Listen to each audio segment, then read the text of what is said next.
Right, good evening and welcome to another Myths and Legends.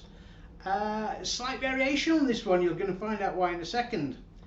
I picked on a very famous character this time, and I don't know what you're going to make of it. So I'm going to ask you first of all, I'm going to give you 3 seconds to work it out. Lady Godiva, true or false? 3, 2, 1. Okay, it's actually true. Yep, it's actually true, this one. It's a true story. For those in America, they're probably going, no. Yeah, but it's actually true. Yeah, Lady Godiva. I don't know what's going on. Right, Lady Godiva. Her name isn't Godiva. Let's get this straight first of all right? A lady, a name is Godiva. It sounds really weird. You're probably going to laugh. What? You probably know now why we've changed it, Godiva. All right. Now, the reason it's spelt Godigifu. Yeah, so God. Now, I'll explain why it gets changed into Godiva.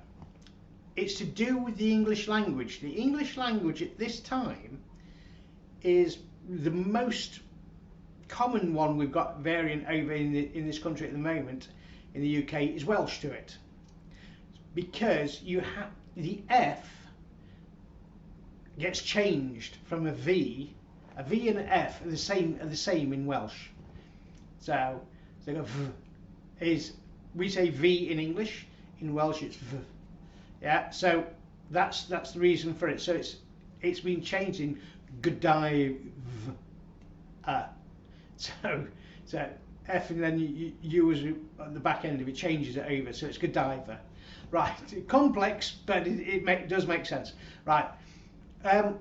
Okay, first of all, she is true. We have a date of when she actually died. She died in 1067. So a year after the Normans stormed into the country and took power from the Saxons, Lady Godiva actually passed away. Now,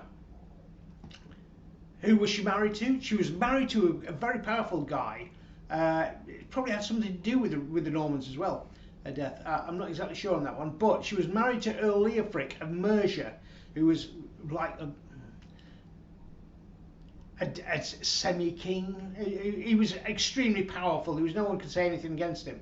Now, Earl Leofric had a thing about safety to protect himself. All earls did in those days.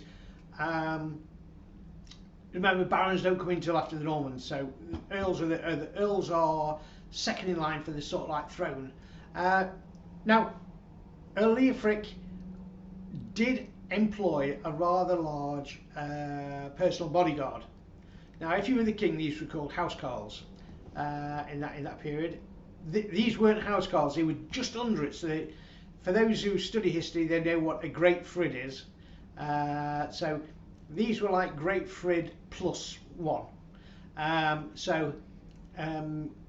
They were sort of like professional soldiers, professional bodyguards, and it cost money to have these around to protect you all the time. So the easiest way to get money in those days was to actually get a tax going. And this is exactly what Earl Leofric did. He got a tax going. And the biggest place in his territory was actually Coventry. So he charged them to pay for, with a tax, to pay for his bodyguard. So, and this is pretty much upsetting to the local populace. Now, his wife, Godiva, didn't agree with that. She was actually a very popular person in her own right. We know that from records that she was very popular with the locals. Now, what actually happened with the whole thing was that she actually talked to her husband and said, listen, it's making us unpopular to have this extra tax. Can you reduce it? And he said, no, he isn't going to reduce it. He said pretty much what so the legend says. What he did was he turned to her and he says, I'll reduce the tax. Today you ride through the market on a white horse naked. that's where it started from. Now, because she was popular and everything like that, I'm sure she was that day as well, very popular. She actually did on the market day ride through the market of Coventry on a white horse naked.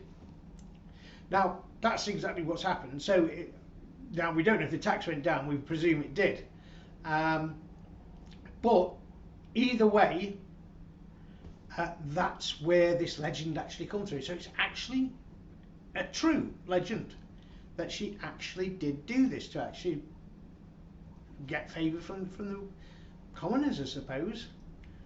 So for those who sort of like thought it was a made up a myth, no, I'm afraid we're wrong this time. This time it's actually a true legend. So if you want to know who was in power at that time, she was born and most of her life was under Canute. King Canute was the power base at that time. So there you are, you're going up to Canute and then you're going up to Godwinson's, and then obviously it changes over completely after 1066. But she was still around for that last year. We don't know how old she was, unfortunately. But I thought I'd throw that in. I thought that'd be a nice little switcheroo and something that everyone goes, oh yeah, I didn't know that. So I hope you've enjoyed that one. We'll get something different again next time. Hope you had a good night. Join us again. Remember, push the share. Push subscribe if you want to be brave, because there's going to be loads of weird and wonderful ones to come. All right, take it easy. Night night. Bye bye.